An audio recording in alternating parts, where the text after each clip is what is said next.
உங்களுக்கு எல்லாருக்குமே ஈஸியா தான் இருக்கும். ஆஹ் ஒரே நிமிஷம். ஸோ விஜயலட்சுமி, அந்த ரேட்ஸ் ஆஃப் டெப்ரிசியேஷன் மட்டும் ஒரு வாட்டி ரீகேப் பண்ணுங்க கண்ணா.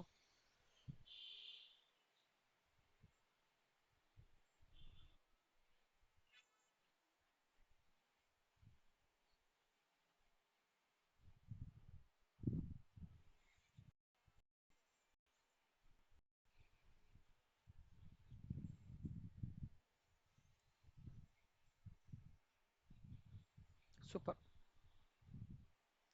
ஸோ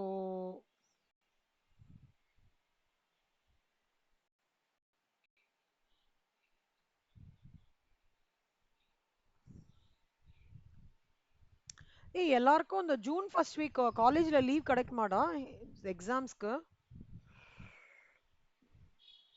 அந்த 2 வீக்ஸ் கொடுப்பாங்களா லீவு காலேஜ்ல? எப்படி?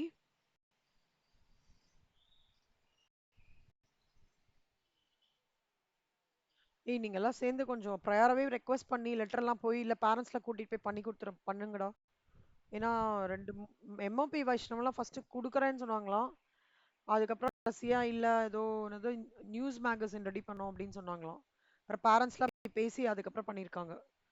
ஸோ அதுக்கு இந்த மாசமே பேசி கீசி பண்ணி முடிச்சிடுங்க சரியா? ம். நிறைய பேர் கண்டிப்பா எழுதுவாங்கடா எனக்கு தெரிஞ்சு. அந்த க்ரௌட்ல 30% கண்டிப்பா எழுதுவாங்க சிடபிள்யூ. அதனால எல்லாரும் சேர்ந்து இந்த மாசமே முடிஞ்சா இனிஷியேட் பண்ணி லெட்டர் எழுதி இல்லை பேரண்ட்ஸ்லாம் வரணும் அப்படின்னா பண்ணி அது ஏதாவது பண்ணி அட்லீஸ்ட் 2 வீக்ஸ் அந்த 17th வரைக்கும் நீங்க ஜூன் ஃபர்ஸ்ட்லேருந்து 17th வரைக்கும் எப்படியாவது மெடிக்கல் சர்டிஃபிகேட்டோ ஏதோ பண்ணி வாங்கி லீவ் வாங்கிருங்க. ஓகேவா? ஏன்னா அந்த எக்ஸாம் என்னமா எப்ப என்ன பண்ணுவீங்கடா?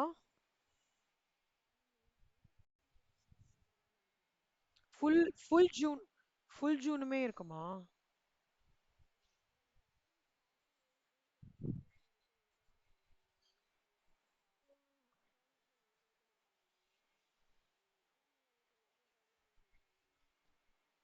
அப்போ எப்படி ப்ரிப்பேர் பண்ணுவீங்க நீங்க? ரொம்ப கஷ்டமா இருக்குமே. ஏன் அந்த இன்டர்ன்ஷிப் ஜூலை 15க்கு ஜூன் 15க்கு மேல அப்படி போக கூடாதா எக்ஸாம் முடிச்சுட்டு?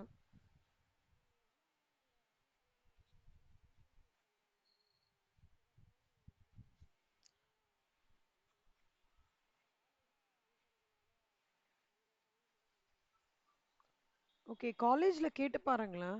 இந்த மாதிரி எக்ஸாம்ஸ் இருக்கு, இன்டர்ன்ஷிப் பீரியட் மாத்திக்கலாமான்னு கேட்டு பாருங்களேன்.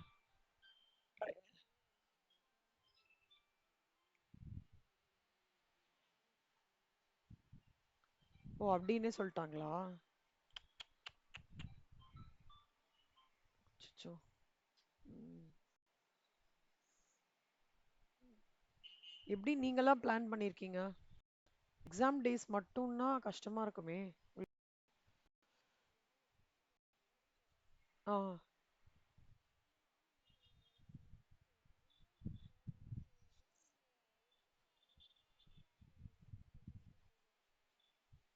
அப்ப அப்படி பண்ண முடியாதா? அப்படி கஷ்டமா இருக்குமா?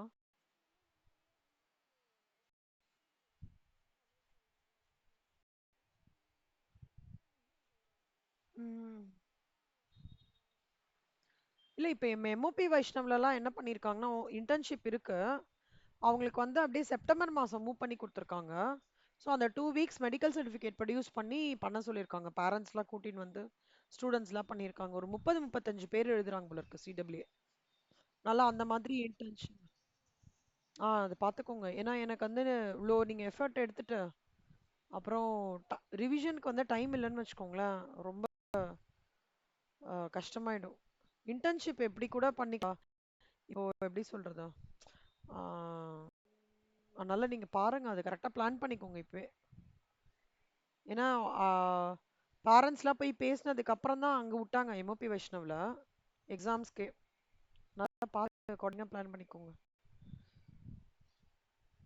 ஓகே.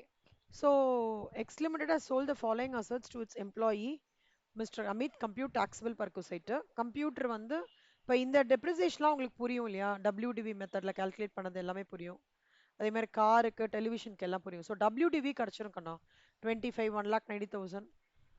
சோஃபா செட் வந்து 14.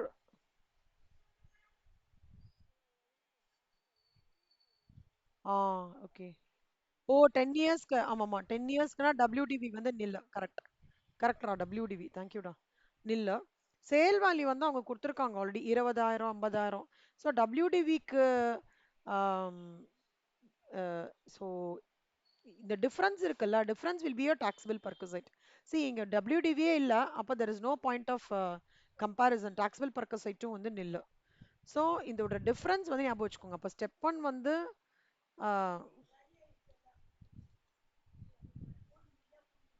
ஸ்டெப் ஒன் வந்து find the depreciation according to the rates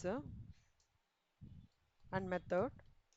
அப்புறம் ஸ்டெப் டூ வந்து return on value minus sale value will be your taxable perquisite. அவ்வளவுதான் கணமா. இது வந்து 14 மார்க்ஸ்ல வருது. 14 மார்க்ஸ் ஞாபகம் வச்சுக்கோங்க.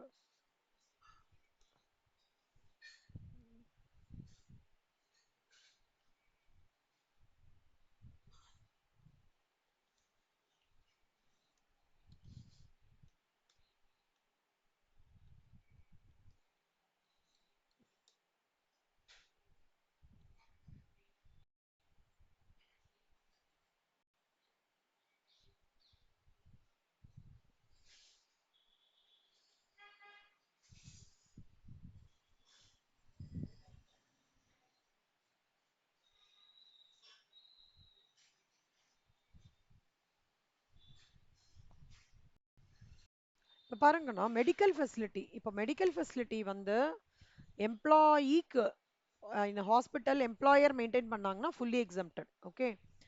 அதே reimbursement of medical bill to of the employee government maintain பண்ணாலோ இல்லை கவர்மெண்ட் அப்புறம்னா அதுவும் ஃபுல்லி எக்ஸம்ட். கவர்மெண்டோடதுன்னா fully exempted. Medical expenses incurred see if அந்த சர்டிஃபைடு ஹாஸ்பிட்டல்ஸ்ன்னு இருக்கும்டா ஒரு லிஸ்ட். ஓகேவா? அதை பேஸ் பண்ணி ரீஎம்பர்ஸ்மெண்ட் ஏதாவது நடந்ததுன்னா ஃபுல்லி எக்ஸம்ட் மெடிக்கல் ஃபெசிலிட்டிக்கு மட்டும். அதே மாதிரி இன்சூரன்ஸ் IRDA அப்ரூவல்ல ஏதாவது மெடிக்கல் இன்சூரன்ஸ் வந்து எம்ப்ளாயீஸ்க்காக எம்ப்ளாயர் எடுத்திருந்தாங்க அப்படின்னா fully exempt.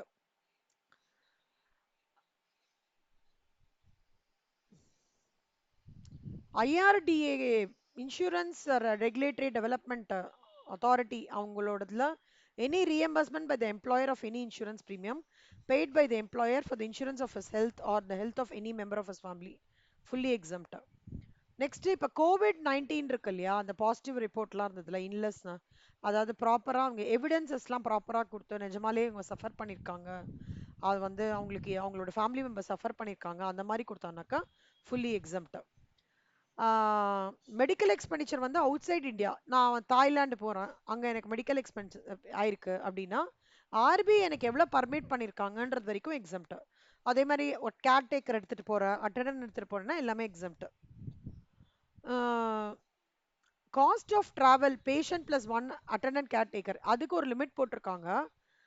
Cross total income of the employee excluding this perquisite does not per annum வந்து டஸ் நாட் எக்ஸீட் 2 லட்சம் இல்லைன்னா மட்டும்தான் இது எக்ஸாம்ட் அப்படின்னு சொல்லியிருக்காங்க. ஹாஸ்பிட்டலான dispensary clinic family means spouse children parents medical allowances fully taxable. Perquisite is taxable in the hands of specified employee. However, if bills are issued in the name of employee and reimbursed by the employer, it should be taxable in the hands of the employees. அது ஏற்கனவே படிச்சது. இது இப்போ நம்ம பார்க்கறது எல்லாமே medical facilities in India and outside India. இப்போ fine taxable amount of perquisite in the following cases.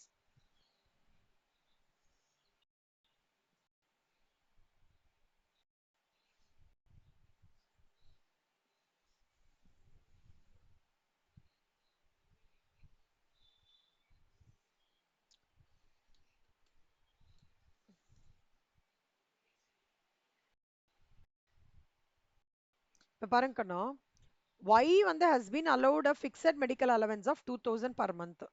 ஓகேவா?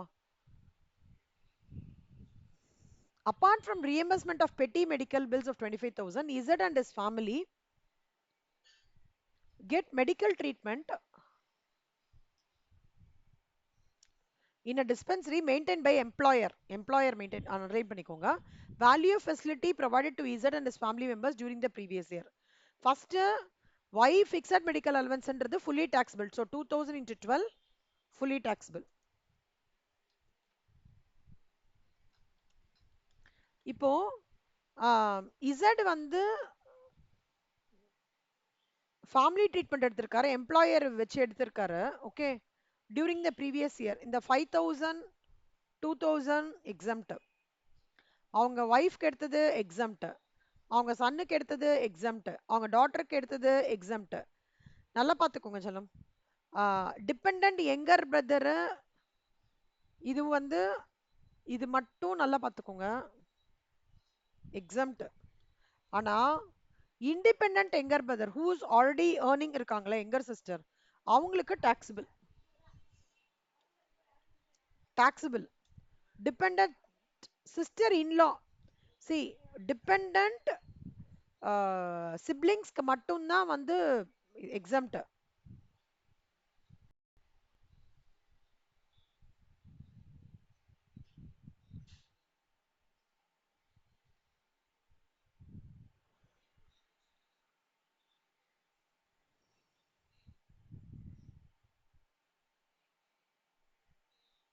Cancer, DP, AIDS.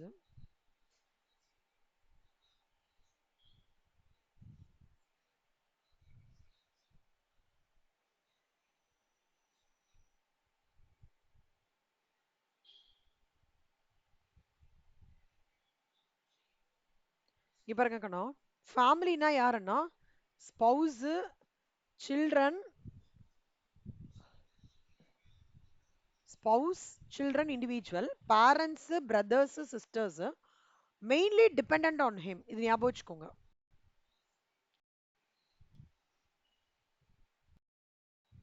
அதனால இது டாக்ஸபிள். புரியுறது எல்லாருக்கும்? டிபெண்டா இருந்திருந்தாங்கன்னா, சிப்ளிங்ஸ் டிபெண்டா இருந்தாங்கன்னா அப்போ அது எக்ஸாம்ட். இண்டிபெண்டா இருந்தாங்கன்னு வச்சுக்கோங்களேன், சிப்ளிங்ஸ்க்கு மட்டும்தான். இண்டிபெண்டா இருந்தா அவங்களுக்கு டாக்ஸபிள். ஓகே, அப்புறம் வந்து ஸோ அப்புறம் ரீஎம்பர்ஸ்மெண்ட் ஆஃப் மெடிக்கல் பில்ஸ் 25,000 அது டாக்ஸபிள். ஸோ ஆக மொத்தம் இந்த 3 கேட்டகரி தான் டாக்ஸபிள். எல்லாருக்கும் புரிஞ்சுதா? இதுல முக்கியமான விஷயம் என்ன ஞாபகம் வச்சுக்கோங்கன்னா, ஃபிக்ஸட் மெடிக்கல் அலவன்ஸ் வந்து எப்பவுமே ஃபுல்லி டாக்ஸபிள்.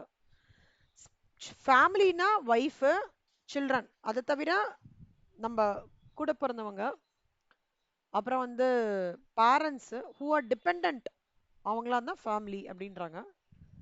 இண்டிபெண்டா இருக்கிறவங்க வந்து ஃபேமிலிக்கு இதுல வரல. ஏன்னா they have their own earning. அந்த ஏர்னிங் வச்சு இவங்களுக்கெல்லாம் சப்போர்ட் பண்ணலாம் இல்லையா? அதனால family meaning under the clause of insurance regulatory development authority, family clause கூட கிடையாது. ஸோ வந்து பேரண்ட்ஸாக இருக்கட்டும், பிரதர்ஸு, சிஸ்டர்ஸு, யார் ஹோலி டிபெண்ட் வந்து under the medical bill facility இவங்களை மட்டும் இன்க்ளூட் பண்ணிக்கிறாங்க. ஓகேவா?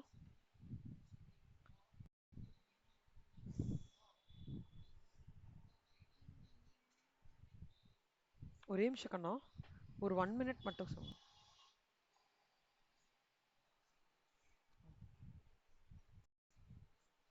So so family includes spouse, children of the individual, parents, brothers, sisters of the individual, wholly or mainly dependent on him. அது ஞாபகம் வச்சுக்கோங்க. So இந்த சம் மாதிரி அடுத்த some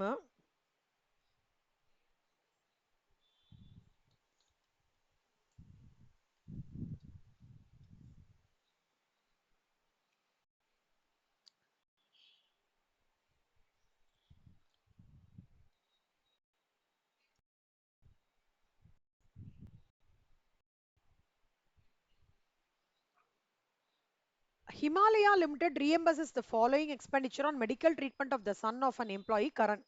The treatment was done at UK. அப்பனா இந்த part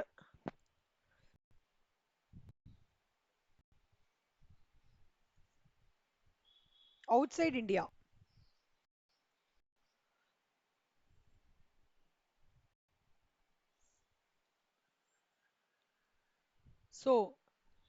traveling expenses 1,15,000. Stay expenses at UK permitted by RBI வந்து 45,000. Actual expenses 70,000. Medical expenses permitted by RBI 50,000. Actual expenses 70,000. Taxable per site for the assessment year in the hands of current if his annual income from salary before considering medical facility per site 1,50,000 and 2 lakhs. So ரெண்டு condition கொடுத்துருக்காங்க 1,50,000. So 1,50,000 2 lakhs அப்படின்னு ரெண்டுமே வந்து இவங்க eligibility கரெக்டா? exempted only when gross total income excluding the perquisite does not exceed 2 lakhs. இப்போ நீங்க பாருங்க, இப்போ கேஸ் ஒன்ல பார்த்தோம்னா medical expenditure amount paid in excess of permission and actual expenditure shall not qualify. எவ்வளோ? ஆர்பிஐ வந்து 50,000 தான் இது பண்றாங்க. அப்போ 70,000 அவங்க ஆக்சுவல். அப்போ எவ்வளோ தூரம் வந்து அவங்களோட பார்ட் வந்து டாக்ஸபிள் பார்த்தீங்கன்னா 20,000 கேஸ் ஒன்ல. ஸ்டே காஸ்ட் வந்து ஆர்பிஐ என்ன சொல்றாங்க, 45,000 தான் பர்மிட் பண்றாங்க. பட் ஆக்சுவலா அவங்களுக்கு 70,000. அப்போ 25,000. ஸோ 20 + 25,000 45,000. இப்போ டிராவல் காஸ்ட்டை பொறுத்த வரைக்கும் டிராவலிங் எக்ஸ்பென்சஸ். டிராவலிங் எக்ஸ்பென்சஸ்க்கு என்ன அவங்க சொல்றாங்கன்னா, த காஸ்ட் ஆஃப் டிராவல்க்கு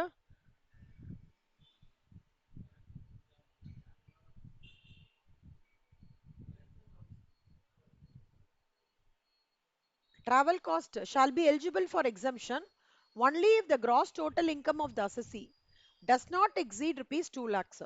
ஓகேவா? ஸோ இந்த 1,15,000 வந்து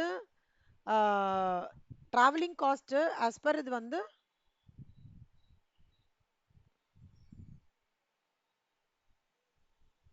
இட் இஸ் வந்து எக்ஸம்டட் கம்ப்ளீட்டா. ஓகேவா? டிராவலிங் காஸ்ட் என்ன வந்து 2 lakhs வந்து எக்ஸீட் ஆகலாம், அதனால நில்ல. மெடிக்கல் ஃபெசிலிட்டி பர்குசைட் வந்து 2 lakhs இருக்கா, 2 lakhs வந்திருக்கு அவங்களுக்கு வந்து ஆனுவல் இன்கம் வந்து 2 lakhs ரீச் ஆயிடுது அப்படின்றதுனால டிராவலிங் காஸ்ட் வந்து பிகம்ஸ் ஃபுல்லி டாக்ஸபிள். உங்களுக்கு புரிஞ்சுதா? காஸ்ட் ஆஃப் டிராவல் வந்து எப்போ வந்து எக்ஸாம்டட்னா 2 lakhsக்கு 2 lakhs எக்ஸீட் ஆகல அப்படின்னா எக்ஸம்டட். 2 lakhs எக்ஸீட் ஆயிடுச்சு, 2 lakhs or greater than 2 lakhs exceed ஆயிடுது அப்படின்னா it will be taxable. So இந்த கேஸ்ல medical stay plus travel cost மூணுமே சேர்த்து, இங்க ரெண்டுமே சேர்த்து. So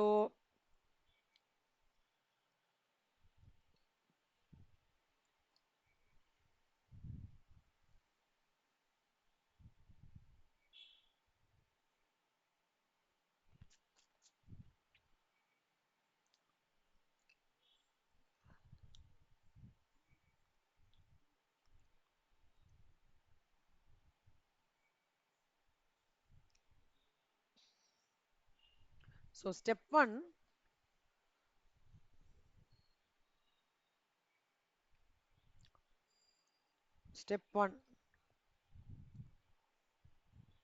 sum relates to medical facility outside India. Step 2, provisions. RBI ஓடது actual cost. Anything in excess is taxable. Medical எக்ஸ்பெண்டிச்சருக்கா இருக்கட்டும், அது ஸ்டே காஸ்டா இருக்கட்டும்.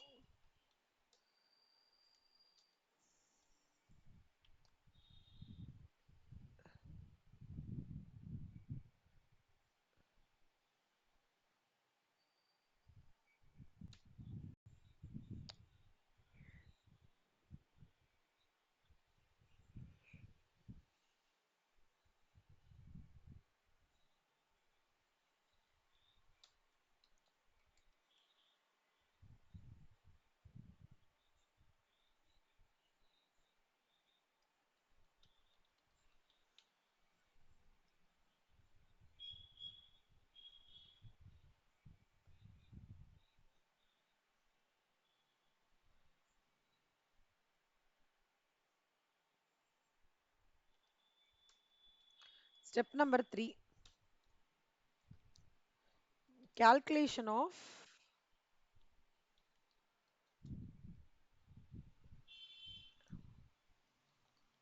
Gross total income of the employee.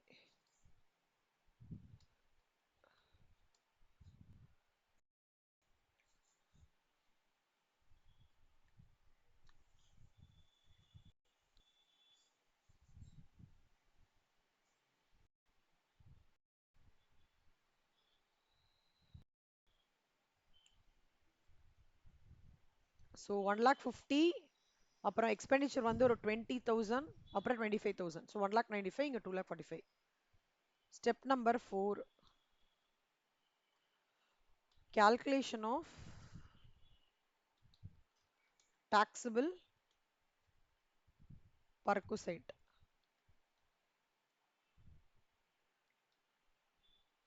So travel cost shall be eligible only when the gross total income does not exceed rupees 2 lakhs.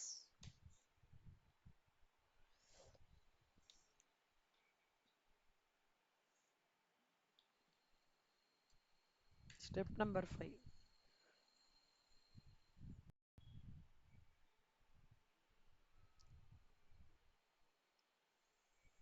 அவ்வளவுதான். Leave travel concession. Leave travel கன்செஷன்றது வந்து இப்போ employee வந்து ஃபேமிலியோடு போறாங்க அண்ட் டிராவலிங் காஸ்ட் வந்து employer வந்து reimbursement பண்ணிட்டாங்க அப்படின்னா அந்த ரீஎம்பர்ஸ்மெண்ட் வந்து வில் பி ஃபுல்லி எக்ஸம்டட். இங்க கொஞ்சம் நல்லா பார்த்துக்கோங்க, எல்டிசியில மட்டும் இட் இஸ் ஃபுல்லி எக்ஸம்டட். ஆனா it should be done during the service and not after it. And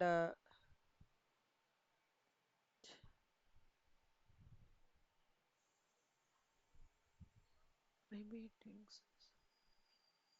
இந்த ஆஃப்டர் ரிட்டையர்மெண்ட் மட்டும் நான் செக் பண்ணிட்டு சொல்றேன், ஓகேவா? இந்த clause journey may be performed during service, employer may be present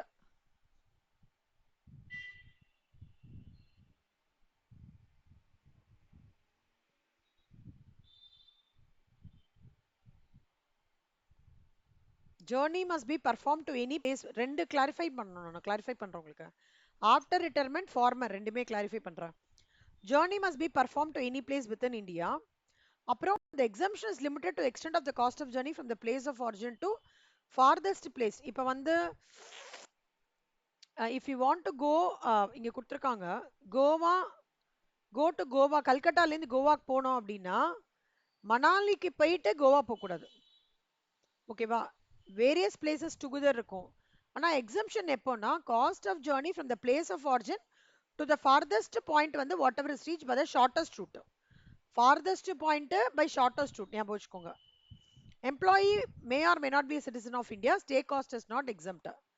exemption எப்போ கிடைக்கும்னா பை ஏர்னா air economic fare of shortest route, ட்ரெயினா air condition first class fare of shortest root.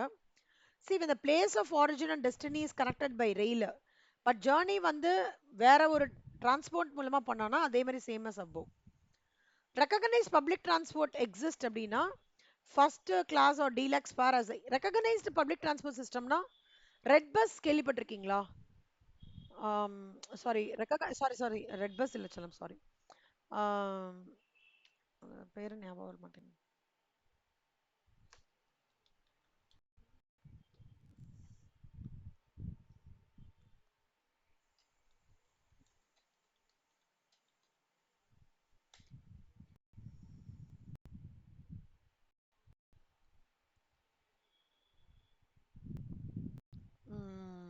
Metro ரயில், அப்புறம் எம்டிசி பஸ்ஸஸ், சப்பர்பன் ட்ரெயின்ஸ்.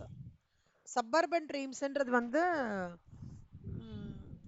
இப்போ வந்து Pondicherry to இங்க அந்த மாதிரி இருக்குல்ல, அதுவும் வந்து கம்ப்ரைஸ் ஆகும். மெட்ரோ ட்ரெயின்ஸ் இப்போ டெல்லிலலாம் நிறைய இடத்துல மெட்ரோ ட்ரெயின்ஸ்ல கவர் பண்ணுவாங்க. ஸோ எம்டிசி பஸ்ஸஸ் நம்ம தமிழ்நாடு, சப்பர்பன் ட்ரெயின்ஸ் வந்து நிறைய இடத்துல. ஆனா அது ரெக்கக்னைஸ்டா இருக்கணும்.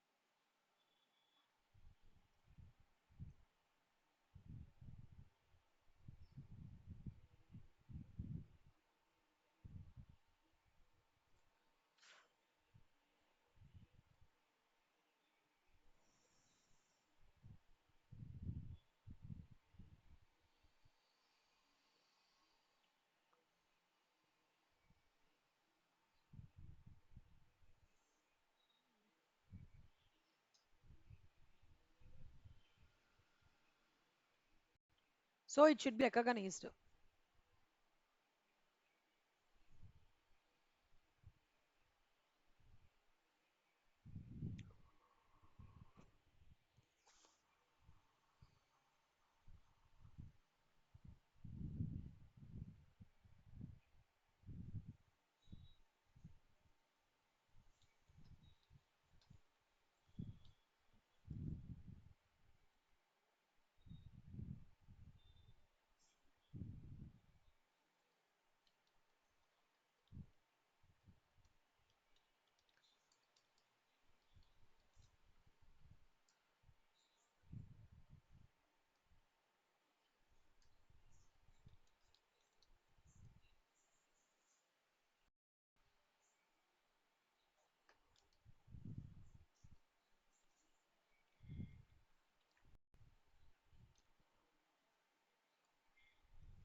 No exemption can be claimed without journey perform பண்ண. No exemption can be claimed without performing and incurring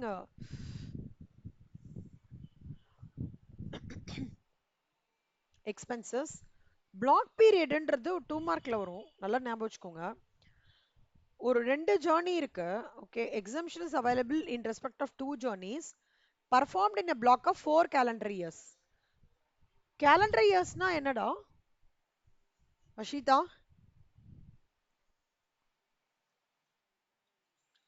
January to December. Okay. அந்த 1986லேருந்து அந்த எடுத்துன்னு வந்தாங்க. பிளாக் பீரியட்னா என்னன்னு கேட்பாங்க எம்சிக்யூல. ஸோ அசஸ்மெண்ட் 2025-6க்கு ரிலவெண்ட் பிளாக் இயர் வந்து பிளாக் பீரியட் வந்து 22, 23, 24, 25. இது நோட் பண்ணிக்கோங்க கண்ணா. பண்ணிக்கோங்க. 2 marks question.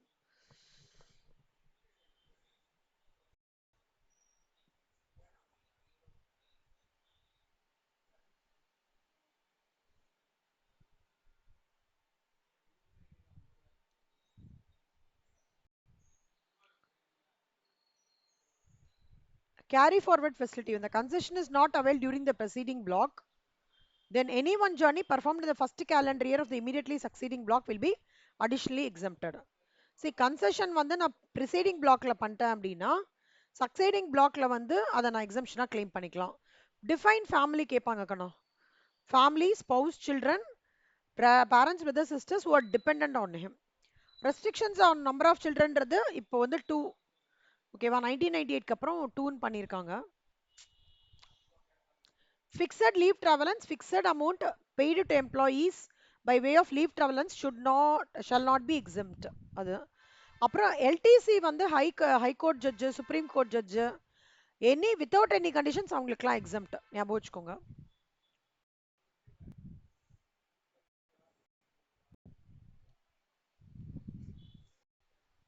Other perquisites, rent free accommodation, motor car. செல்லமா இது எல்லாமே வந்து ஒரு மாதிரி ஜஸ்ட் மாதிரி கொடுத்துருக்காங்க.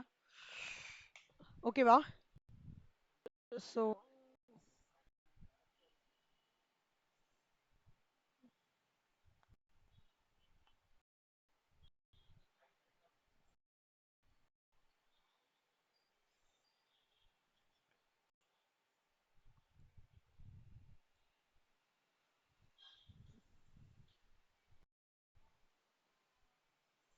இதெல்லாம் கோத்ரூ பண்ணிக்கோங்கண்ணா. அதோட ப்ரொவிஷன்ஸ் தான் எல்லாத்தோட கம்பைன்.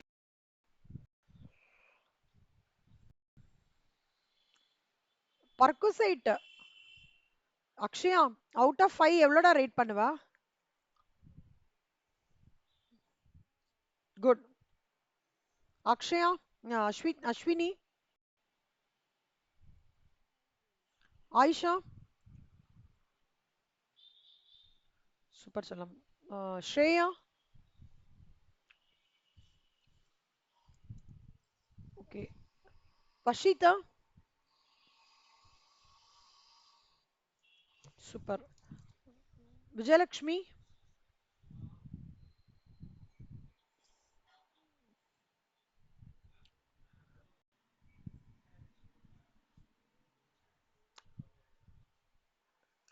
விஜயலக்ஷ்மி இல்லையா? சரி, ஓகே, ஃபைன். ஸோ இல்லடா எனக்கு கேட்கலடா. Okay okay good. So provident ஃபண்ட்னா என்ன அர்த்தம்னா இது சேவிங் டிவைஸ். இது ப்ராவிடென்ட் ஃபண்ட் முடிச்சிட்டேன்லடா. ஆனா ஓகே ஓகே. ம். ப்ராவிடென்ட் ஃபண்ட் ஸ்டாச்சுட்டரி இது முடிச்சிட்டேன். ஸோ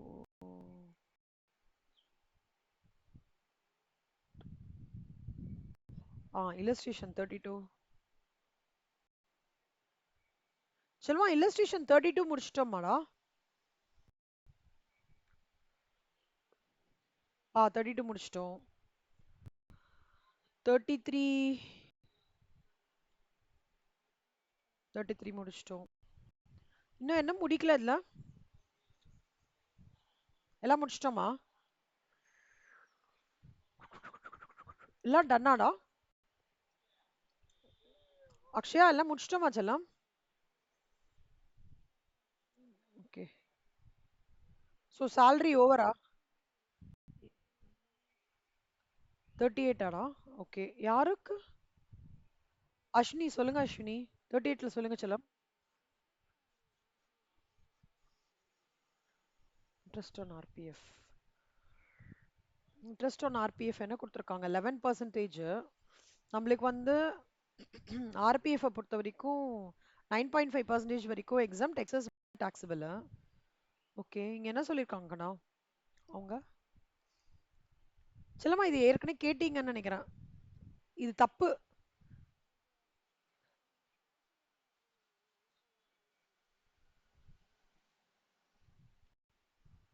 9.5க்கு கால்குலேஷனா? செல்லம் இந்த 11%க்கு 2200. ஓகே அப்ப 9.5%க்கு எவ்வளோ?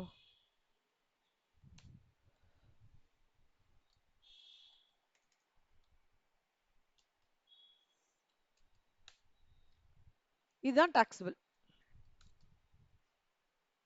புரியுதா? அது வந்து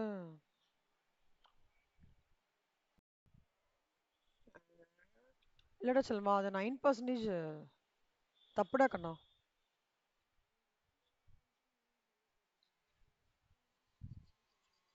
அதான் செல்மா தப்பு. அது மாத்திக்கிங்களா? ம்.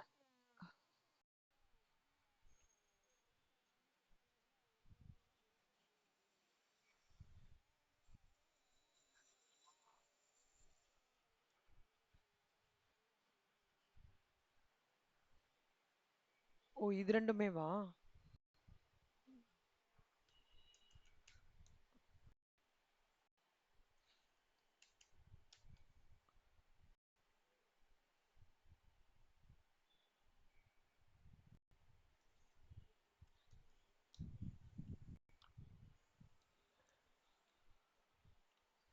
உங்க எல்லாருக்கும் இந்த ஆன்சர் வந்ததுன்னா it's correct. 2,76,100.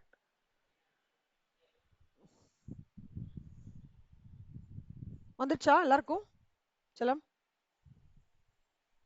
This answer is correct answer செல்லம்.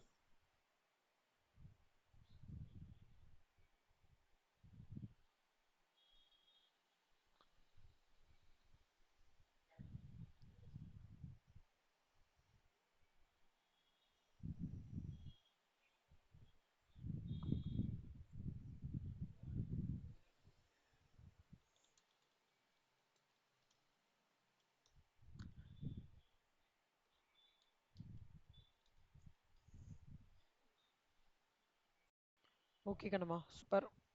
So income from house property. Income from house ப்ராப்பர்ட்டின்றது என்னன்னா, நான் ஒரு வீடு வாங்கி அந்த வீடு வந்து ரெண்ட்டுக்கு விட்டு அதன் மூலமா எனக்கு ஒரு இன்கம் ஜென்ரேட் ஆகிறது தான் இன்கம் ஃப்ரம் ஹவுஸ் ப்ராப்பர்ட்டி. இதுல 3 பேர் இன்வால்வ் ஆயிருக்காங்க. ஒன்னு ஹவுஸ் ப்ராப்பர்ட்டி நம்மளோடது. அந்த ஹவுஸ் ப்ராப்பர்ட்டி வந்து அதாவது ஹவுஸ் ப்ராப்பர்ட்டின்றது ஒரு பில்டிங் ஸ்ட்ரக்சர். அது என்னோடதுன்றது ஓனர். ஓகேவா? இதுல இன்னொருத்தர் not use in business or ப்ரொஃபஷன்ன்றது வந்து பிசினஸ் ஆர் ப்ரொஃபஷனுக்காக நான் யூஸ் பண்ணல.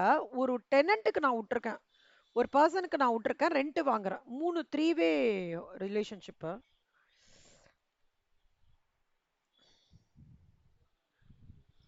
So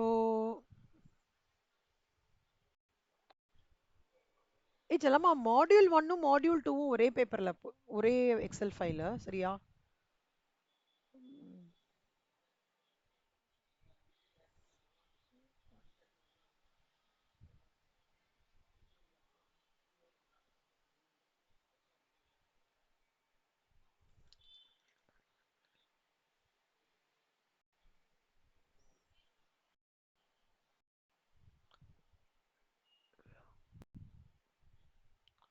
1 2 3 house owner, tenant, government 3 பேர் இன்வால்வ்டா இந்த இன்கம் ஃப்ரம் ஹவுஸ் ப்ராப்பர்ட்டில. இப்போ so income from house property is a குட்டி chapter. Okay, out of all the chapters it's a very குட்டி சாப்டர், ஈஸி சாப்டர், ரொம்ப இன்ட்ரெஸ்டிங்கா இருக்கும். சீக்கிரமா முடிச்சிடலாம் நம்ம. அண்டர்ஸ்டாண்டிங்கும் நீங்க ரொம்ப ஈஸியா பண்ணிடலாம். நிறைய ஞாபகம் வச்சுக்கிற மாதிரிலாம் இங்க எதுவுமே கிடையாது. அதனாலேயே ரொம்ப ஈஸியா இருக்கும். ஃபர்ஸ்ட் ஆஃப் ஆல் என்ன பண்றாங்க, என்ன நடக்குது அப்படின்னா, இங்க வந்து ஹவுஸ் ஓனர் வந்து டெனண்ட்டுக்கு வந்து கொடுக்கும்போது ரெண்ட் கொடுப்பாங்களா? அப்போ இங்க வந்து சில டெர்மினாலஜிஸ்லாம் வந்து we should understand கண்ணா. One terminology is called as standard rent, another is municipal rent, another one is actual rent. See, இந்த முனிசிபல் கார்பரேஷனுக்கு வந்து நம்ம டாக்ஸ் பே பண்ணுவோம் இல்லையா? அப்புறம் municipal tax, tax, notional rent.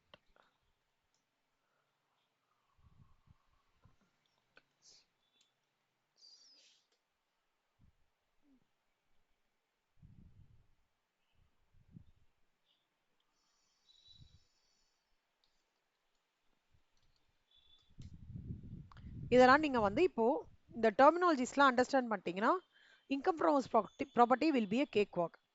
House owner tenant கிட்ட rent வாங்குறாரு. ரெண்ட் வாங்கி இயர்லி அதை வந்து இது பண்ணும்போது டாக்ஸ் ப்ராக்கெட்ல இருந்துதாரு, டாக்ஸ் பே பண்ணா கவர்மெண்ட்டுக்கு பே பண்றாரு, இல்ல ஐடி ரிட்டர்ன்ஸ் ஃபைல் பண்றாரு. So it's a three-way connect between these three person which comes under the purview of income from house property. The terminologies which you should know is these are the major terminologies. இதை தவிர வேற ஏதாவது இருக்கான்னு பார்க்குறேன். இங்க இந்த பில்டிங்ன்றது என்னது? ஒரு பிரிக் ஸ்டோன் ஒர்க் அதால செய்யப்பட்டது இல்லையா? வேக்கண்ட் லேண்ட்ன்றது வந்து ஹவுஸ் ப்ராப்பர்ட்டி நான் சொல்ல முடியாது. அதனால இன்கம் ஃப்ரம் லெட்டிங் ஆஃப் ஒரு வேக்கண்ட் லேண்டை கொடுக்குறீங்கன்னு வச்சுக்கோங்க செல்லம், அது இங்க வராது. It's not tax under the head this head. But அது வந்து business income, income from other சோர்சஸ்ல வரும். வேக்கண்ட் லேண்ட்னா என்ன? ஒரு ஓப்பன் லேண்ட். இப்போ நீங்க நிறைய இடத்துல பார்த்துருக்கலாம், ஓப்பன் லேண்ட் வந்து கார் பார்க்கிங் கொடுத்துருப்பாங்க, பஸ் பார்க்கிங்க்கு கொடுத்துருப்பாங்க. பார்த்துருக்கீங்களா அக்ஷயா? இங்க பார்த்துருக்கியாடா? நம்ம தம்பையாரடி ரோட்ல எஸ்ஆர்எம் பஸ்ஸஸ்லாம் வந்து நிக்குமே, பார்த்துருக்கியா? அந்த தசாமி பிரிட்ஜி இறங்கி ஏறின உடனே ஒரு பெரிய ஓப்பன் லேண்ட். அந்த மாதிரி லேண்ட் எல்லாம்க்கு இன்கம் கலெக்ட் பண்றாங்கல்ல, அது இன்கம் ஃப்ரம் ஹவுஸ் ப்ராப்பர்ட்டில வராது. இது வந்து 2 மார்க்ஸ்ல கேட்பாங்க. Roof is not necessary for a non residential house property. ஒரு open air swimming pool, large stadium அதெல்லாமுமே பில்டிங். பில்டிங் அப்படின்னா என்ன அர்த்தம்னா, பிரிக்கால செய்யப்பட்ட எல்லாமே வந்து பில்டிங் அப்படின்னு அர்த்தம்.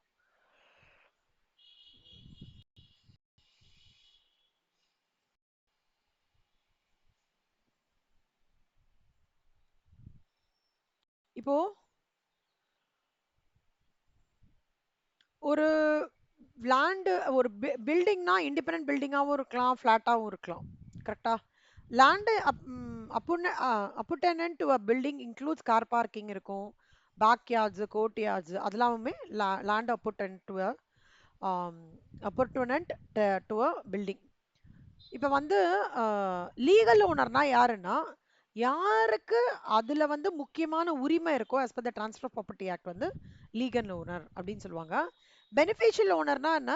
the ப்ராப்பர்ட்டி வந்து அவர் நேம்ல இருக்கணும்னு அவசியம் கிடையாது. Okay, thus he is enjoying the property as a owner to full extent, he will be treated as a beneficial owner of the property and will be charged under the head income from whose property. இது ரெண்டுத்தையும் ஞாபகம் வச்சுக்கணும்.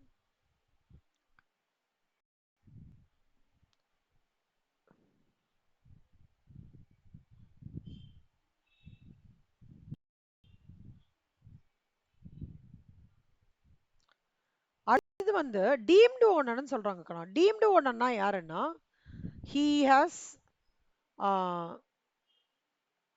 when he is liable to pay the tax he is called as deemed owner.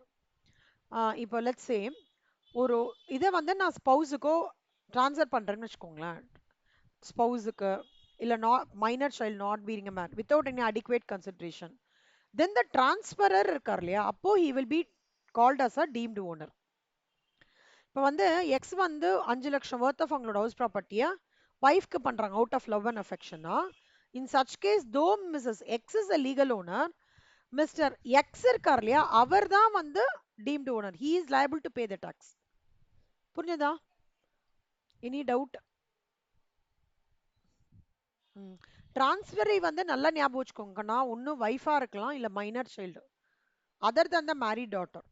அதே மாதிரி without any adequate consideration transfer நடந்திருக்கணும். So X வந்து ஒய்ஃபுக்கு கொடுக்குறாங்க, அப்போ எக்ஸ்ன்ற ஒரு டீம்டு ஓனர், ஒய்ஃப்ன்றவங்க லீகல் ஓனர். ஓகேவா? அதான் ஞாபகம் வச்சுக்கணும்.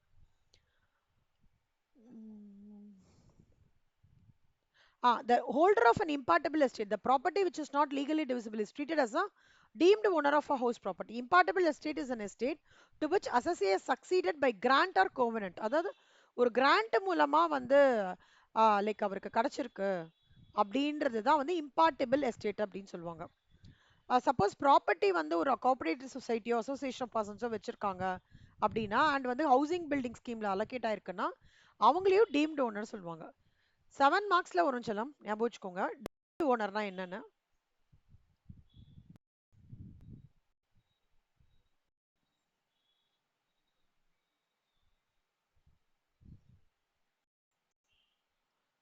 அதே மாதிரி a person வந்து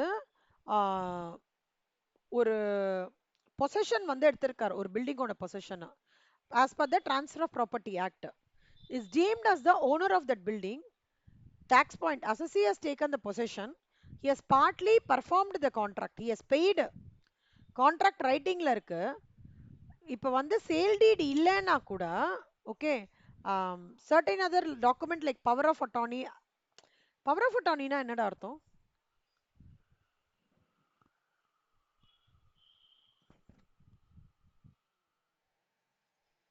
ஓனர்ஷிப் டாக்குமெண்ட். சூப்பர். என்னன்னு சொல்றேன் பவர் ஆஃப் அட்டார்னமி. இந்த ஜமீன் பல்லாவரம் சைட்லாம் பார்த்துருக்கீங்களா? முன்னாடி ஓப்பன் ஏரியா இருந்தது. இப்போ என்ன பண்றாங்கன்னா ஓல்டு பில்டிங்லாம் இடிச்சு இடிச்சு ஃபிளாட்டா கட்டுறாங்க.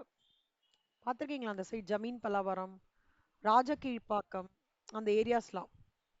ரீசன் என்னன்னா சம் 50 இயர்ஸ் பிஃபோர் வாங்கின இண்டிபெண்டன்ட் ஹவுஸை லாட் ஆஃப் சீனியர் சிட்டிசன்ஸ்லாம் இருக்காங்கல்ல, அவங்களால மெயின்டைன் பண்ண முடியலன்னு சொல்லிட்டு இடிச்சிட்டு அவங்க என்ன பண்றாங்க, அதை தரமட்டமா இடிச்சிட்டு ஒரு ஆள் கிட்ட கொடுக்குறாங்க, பில்டர் கிட்ட. பில்டர் கிட்ட கொடுக்கும்போது பவர் ஆஃப் அட்டார்னி கொடுக்கணும். என்ன? என்னோட பில்டிங்கை கன்ஸ்ட்ரக்ஷன் பர்பஸ்க்காக இவர்கிட்ட நான் ஹேண்ட் ஓவர் பண்ணியிருக்கேன் ஃபார் அ பீரியட் ஆஃப் 3.5 இயர்ஸ்ன்னு சொல்லிட்டு பவர் ஆஃப் அட்டார்னி கொடுத்து ஸ்டாம்ப் பேப்பர் சைன் போட்டு 2 பேரும். அப்பனா என்ன அர்த்தம்னா, இந்த பவர் ஆஃப் அட்டார்னி ஒரு பில்டருக்கு கொடுக்குறோம்ல, அவருக்கு யாரு? Deemed owner. புரியுறதாடா? இங்க சேல் டீட்லாம் ஒண்ணுமே கிடையாது, சரியா? பவர் ஆஃப் அட்டார்னி டாக்குமெண்ட் இருக்கா, அக்ரிமெண்ட் டு செல் இருக்கு, அவ்வளவுதான். பட் ஆனா ரியல் ஓனர் யாரு? யார் பவர் ஆஃப் அட்டார்னி கொடுத்தவங்க தான் டீம்டு ஓனர். சாரி, அந்த என்ன சொல்றது, இங்க டீம்டு ஓனர்ன்றது வந்து பில்டர் தான். பட் இந்த டெம்பரரியா அந்த பில்டிங் கன்ஸ்ட்ரக்ஷன் பண்றதுக்கான பவர் ஆஃப் அட்டார்னி கொடுக்குறாங்க இல்லையா, அங்கதான் வந்து இந்த டீம்டு ஓனர்ன்ற கான்செப்ட் இங்க இந்த மாதிரி சொல்றாங்க. ஓனர் ஆனா ஓனர் இல்ல, அந்த மாதிரி வச்சுக்கோங்களேன். Lease lessee of a building.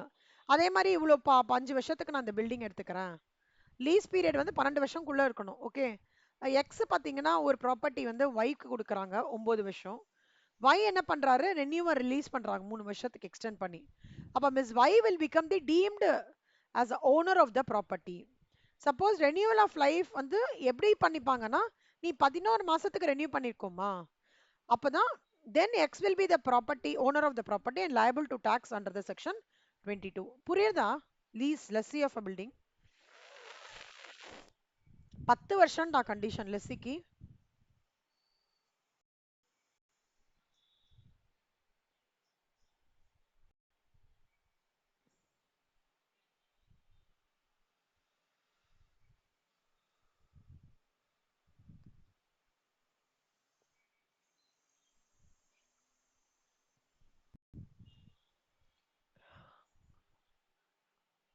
Property is not used for business or profession carried on by the assessee.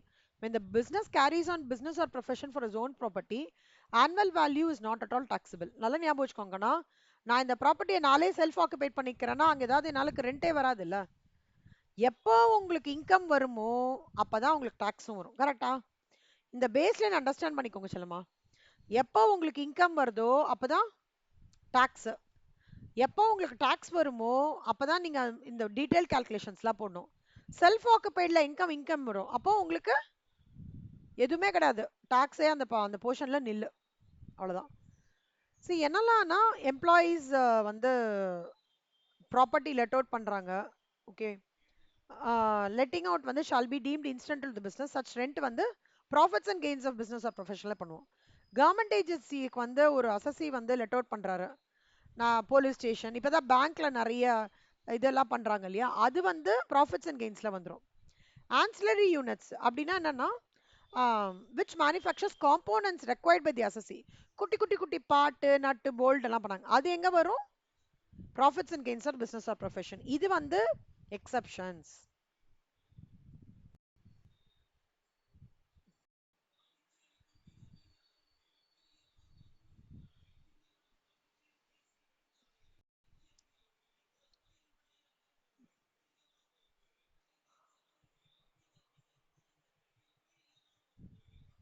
இங்க பாருங்க கண்ணா, ஒரு அசசி ஓகேவா அவரோட ஓன் ஹவுஸ் ப்ராப்பர்ட்டிய லெட் அவுட் பண்றாங்க. எதுக்குன்னா அவனோட பிசினஸே நல்லபடியா போகணும் அப்படின்னா, அப்போ அந்த இன்கம்ல இருந்து வந்த அந்த ப்ராப்பர்ட்டி வந்து carries on business or profession in is own house property. அவனோட தட் இஸ் என்னோட ஃபிளாட்டை நானே என்னோட பிசினஸ்க்காக யூஸ் பண்ணிக்கிறேன்னா அப்ப இதுல இருந்து வராது இந்த பிசினஸ் இந்த பில்டிங்னால வர இன்கம் இருக்கு இல்லையா, பிசினஸ் அந்த பில்டிங் பிசினஸ்க்காக யூஸ் பண்ணிக்கிறேன், அந்த பிசினஸ்ல இன்கம் வருது அப்படின்னா அது ப்ராஃபிட்ஸ் அண்ட் கெயின்ஸ்ல போயிடும். இதே நான் என்னோட பில்டிங்க ஓகே லெட் அவுட்டுக்கு பண்றேன், ஓகே, ஆர் நான் செல் பண்றேன்,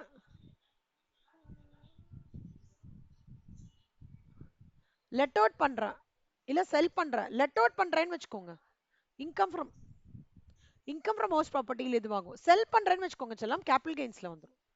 profit on sale of house shall be taxable under the head profits and gains of business or professional. இது அடிச்சுக்கோங்களேன், கேபிட்டல் கெயின்ஸ்னு வரும், தப்பா போட்டிருக்கோம். ஓகேவா?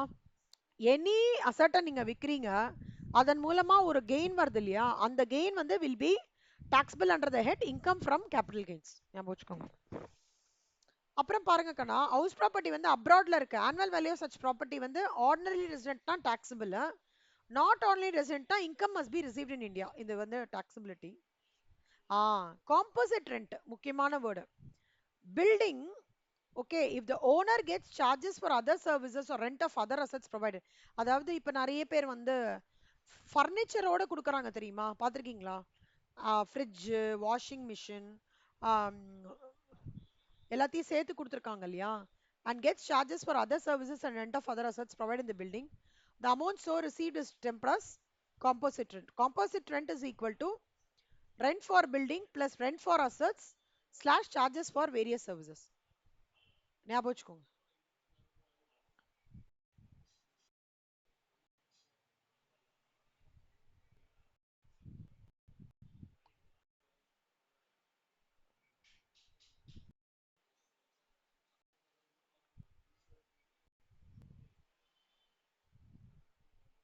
So tax treatment of composite rent is also known as rent including charges for amenities or services like garden facility, food, lighting or other separable assets like machinery, plant, furniture.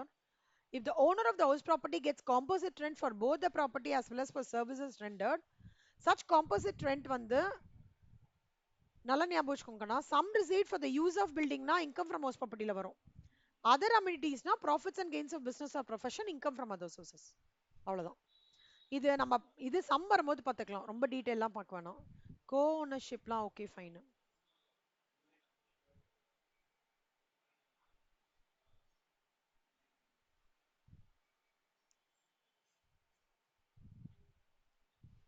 Stock in ட்ரேட்னா என்னடா அர்த்தம்? What do you mean by stock in trade?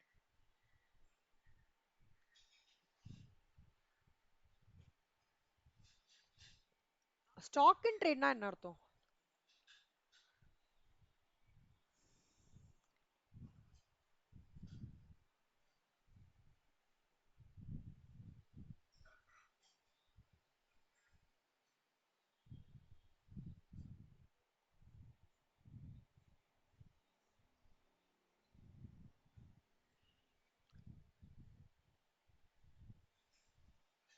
யாருமே பதில் சொல்லல, ஏன் என்னாச்சு? யாருக்குமே தெரியலையா மீனிங்?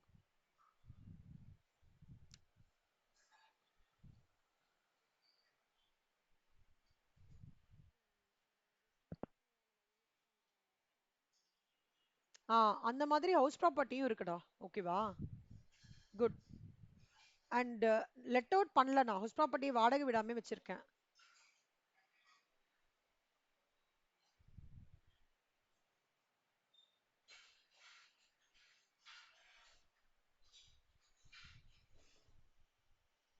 ஸோ பீரியட் வந்து up to 2 years from the end of financial year in which a certificate of completion of certificate. அதாவது அது அப்படியே இருக்குடா, லெட் அவுட்டே பண்ணல, நான் அப்படியே வச்சிருக்கேன்னா 2 வருஷம் வரைக்கும் ஃப்ரம் எப்போ வந்து எனக்கு கம்பீட்டன்ட் அத்தாரிட்டி வந்து அந்த கம்ப்ளீஷன் ஆஃப் சர்டிஃபிகேட் கொடுக்க 2 years வரைக்கும் அதோட ஆனுவல் வேல்யூ ஆஃப் ப்ராப்பர்ட்டின்றது ஒண்ணுமே கிடையாது. கம்ப்ளீஷன் சர்டிஃபிகேட் கொடுத்துட்டாங்கன்னா அப்போ அது தகுந்தபடி உங்களுக்கு கால்குலேஷன் நடக்கும். இது வந்து 2 marks property held in.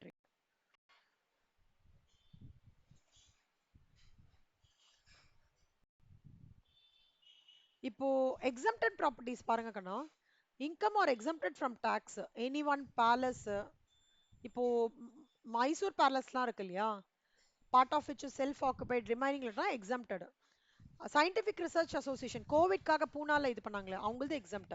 Educational institutions house property of education institutions இல்ல ஹாஸ்பிட்டல் இல்ல பீங் ரெசிடென்ட் ஆஃப் லடாக். ஏன்னா லடாக் ஸ்பெசிஃபிக்கா சொல்லியிருக்காங்க?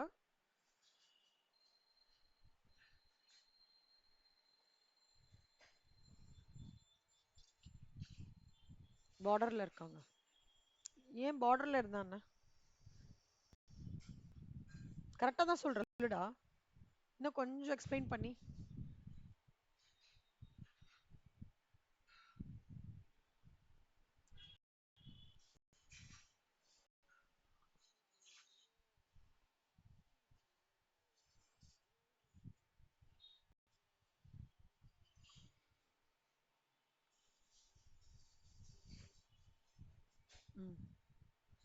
சலாம், லடாக்ன்றது வந்து நீங்க சொன்னது பர்ஃபெக்ட்லி கரெக்ட். லடாக் அட்மினிஸ்ட்ரேஷன் வந்து அங்க போய் ஒருத்தர் தங்கறதுக்கே ஒரு சர்டிபிகேட் வாங்கணும், ரெசிடென்ஸ் சர்டிபிகேட்னு ஒன்று வாங்கணும். ஓகேவா? சப்போஸ் நான் இதுக்காக போறேன், அதை சுத்தி பார்க்க போறேன் அப்படின்னா அந்த டிபார்ட்மெண்ட் ஆஃப் டூரிசம் அதுக்கு ஒரு பர்மிஷன் வாங்கணும். அதுக்கு பேர் ஹோம் ஸ்டே பாலிசின்னு அர்த்தம். ஏன்னா அது வந்து it is almost in the any time that problem might occur. ஓகேவா? அதனால ஒரு ரெண்டல் ரிட்டர்ன் அக்ரிமெண்ட் இல்லாம லடாக் டெனன்சி ரெகுலேஷன்ஸ் 2020 இல்லாம அங்க போய் ஸ்டே பண்றதோ இல்ல ரெண்ட்டுக்கு எடுக்கிறதோ பண்ணவே முடியாது. ஓகேவா? அதுதான் வந்து லடாக்கோட பெரிய ஒரு விஷயம். பொலிட்டிக்கல் பார்ட்டி, சாரிட்டபிள் இன்ஸ்டிடியூஷன்ஸ் எல்லாமே. Computation of income. The chapter is divided into following categories: let out, self-occupied property, deemed to be let out, property not actually occupied by the இந்த ஹெட்ஸுக்கெல்லாம் நம்ம எப்படி பண்ண போறோம்னு பார்க்க போறோம். இந்த ஃபார்மேட் மட்டும் எழுதிக்கோங்கண்ணா. இந்த ஃபார்மேட் நான் சொல்ற ஃபார்மேட்லாம் வந்து அந்த குட்டி நோட்ல எழுதிட்டுருங்க. இது ஒரு ஃபார்மேட் 1,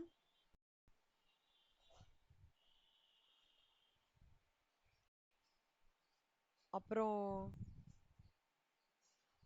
2,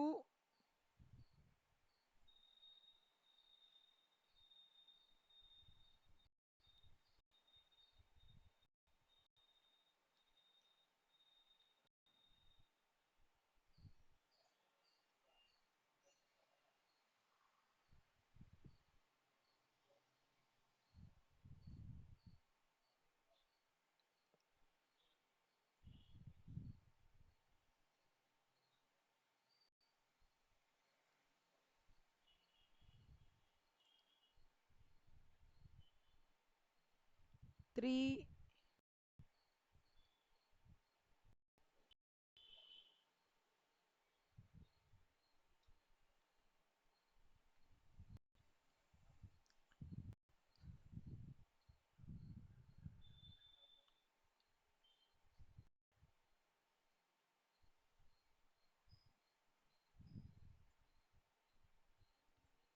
4.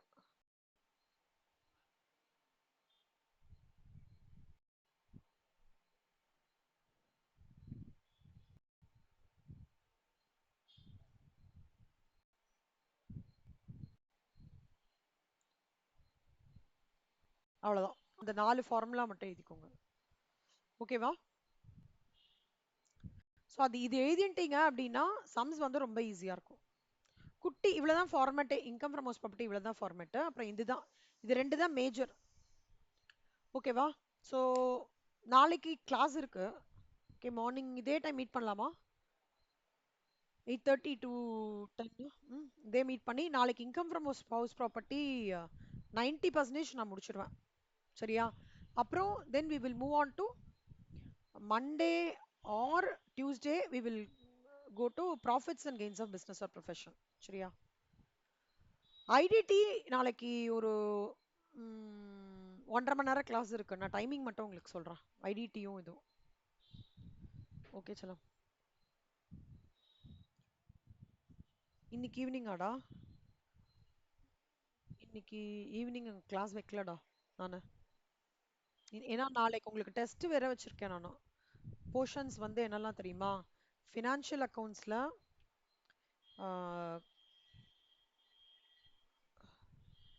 கன்சைன்மெண்ட்டும், சாரி, ஃபுல்லாவே bills of exchange, consignment, joint venture, cost அக்கவுண்ட்ஸ்ல பட்ஜெட்ரி கண்ட்ரோல் ஃபுல்லா அண்ட் மெட்டீரியல் காஸ்டிங். லால company accounts, whatever we have covered on the lifting of corporate wheel, plus EPF. அப்புறம் போன வாரம் டெஸ்ட் எல்லாரும் முடிச்சிட்டீங்களா? ஏதாவது பெண்டிங் இருக்கா?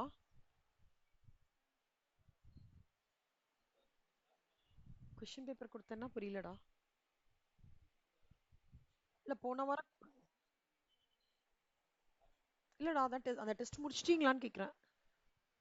எல்லாரும் முடிச்சிட்டீங்களா?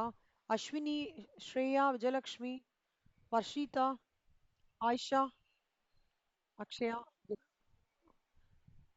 அக்ஷயா, வர்ஷிதா நீங்க முடிச்சிட்டீங்களா? உங்களுக்கு தனியா கொடுத்துருந்தேனே. ஓகே, வர்ஷிதா. ஓகே. அது இன்னைக்குள்ள பார்த்து அனுப்பிச்சு விட்டுருங்கண்ணா மர்ஷிதா. அப்புறம் டைரக்ட் டாக்ஸ்ல வந்து ஃபுல் சாலரிஸ், ஐடிடில ரிவர்ஸ் சார்ஜ் மெக்கானிசம். அவ்வளோதான்.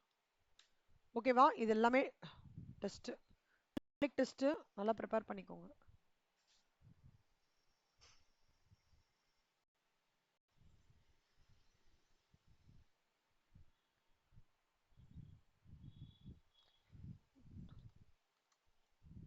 ஹோம்ஒர்க்லாம் முடிச்சிடுங்க சாலரிஸ் ஓடுது. ஓகே, இன்னைக்கு எடுத்த sums, income from house property எல்லாமே முடிச்சிடுங்க. நல்லா டே அண்ட் நைட் நல்லா ஒர்க் பண்ணி சூப்பரா படிங்க செல்லம். ஓகேவா? ஓகே கண்ணா. Thank you Ayesha, thank you Ashwini, thank you Akshaya, thank you Mitra, thank you. Sorry Mitra இல்லையா, ஸ்ரேயா தேங்க்யூ. சொல்லுமா.